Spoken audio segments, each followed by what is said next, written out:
ನಾಗಮಂಗಲದ ಗಲಭೆ, ಅದೇ ವಿಚಾರಕ್ಕೆ ಆಡಳಿತ ಪಕ್ಷದ ನಾಯಕರುಗಳ ಹೇಳಿಕೆ ಇದು ಬಿಜೆಪಿಗರನ್ನ ಕೆರಳುವಂತೆ ಮಾಡಿದೆ. ನಾಗಮಂಗಲದಲ್ಲಿ ಗಣೇಶ ಮೆರವಣಿಗೆಯ ವೇಳೆ ಗಲಭೆಯ ಪ್ರಕರಣ, ಕೇಂದ್ರ ಸಚಿವ ಪ್ರಹ್ಲಾದ್ ಜೋಶಿ ಅವರು ಇದೇ ವಿಚಾರಕ್ಕೆ ಸಂಬಂಧಪಟ್ಟಂತೆ ಮಾತನಾಡಿದ್ದಾರೆ.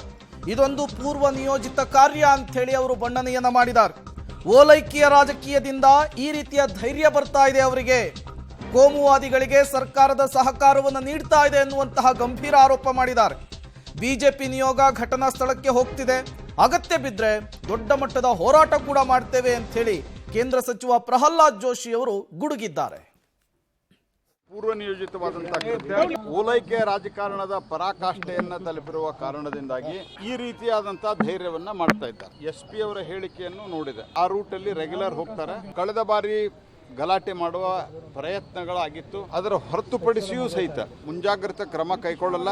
ಮತ್ತು ತಲವಾರು, ರಾಡು, ಮಚ್ಚು ಎಲ್ಲ ಹೊರಗೆ ಬರ್ತವೆ ಅಂತಂದ್ರೆ, ಕಲ್ಲುಗಳು ರಾಶಿ ಹೊರಗೆ ಬರ್ತದೆ ಅಂತಂದ್ರೆ, ಇದು ಅಲ್ಲಿನ ಸಂಪೂರ್ಣವಾದಂತಹ ಪೊಲೀಸ್ ವೈಫಲ್ಯನೂ ಇದೆ. ಪೊಲೀಸರಿಗೆ ಫ್ರೀ ಹ್ಯಾಂಡ್ ಇಲ್ಲ, ಕೋಮುವಾದಿಗಳಿಗೆ ಬೆಂಬಲವನ್ನ ಕೊಡ್ತಾ ಇದೆ. ಸರ್ಕಾರದ ನಿರ್ದೇಶನದಂತೆಯೇ ಕೊಡ್ತಾ ಇದ್ದಾರೆ. ಇಲ್ಲ ಅವರು ಮಸೀದಿ ಮುಂದೆ ಬಹಳ ಹೊತ್ತು ಕುಣಿದ್ರು, ಅದಕ್ಕಾಗಿ ಗಲಾಟೆ ಆಯ್ತು ಅಂದ್ರೆ ಸರ್ಕಾರ ಯಾವ ರೀತಿ ಅವರಿಗೆ ನಿರ್ದೇಶನ ಕೊಡ್ತಾ ಇದೆ ಅನ್ನೋದು ಅರ್ಥ ಆಗ್ತದೆ.